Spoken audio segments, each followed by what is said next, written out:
నమస్తే, welcome to E6 TV news. వివరాలు చూద్దాం.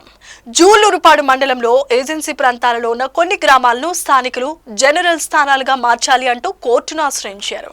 స్థానికుల డిమాండ్ మేరకు రాష్ట్ర ఎన్నికల కమిషన్ జూలూరుపాడు గ్రామ పంచాయతీ ఎన్నికలను తాత్కాలికంగా నిలిపివేసింది. 24 గ్రామ పంచాయతీలకు మాత్రమే ఈ నోటిఫికేషన్ విడుదల చేయటం, మిగతా గ్రామాలపై ఎన్నికల ప్రక్రియను నిలిపివేయటం జరిగింది. స్థానికులు ఆగ్రహాన్ని వ్యక్తం చేస్తూ పూర్వం మధీరా తాలూకా మైదాన ప్రాంతంలో ఉండే గ్రామాలను ఏజెన్సీ కేటాయింపుతో కలిపారు. గిరిజన నేతలకు అన్యాయం జరుగుతోందని వారంతా కోర్టును ఆశ్రయించారు. ఇక కేసు కోర్టులో ఉండటం వలన ఎన్నికల కమిషన్ ఎన్నికలను నిలుపుదల చేసింది.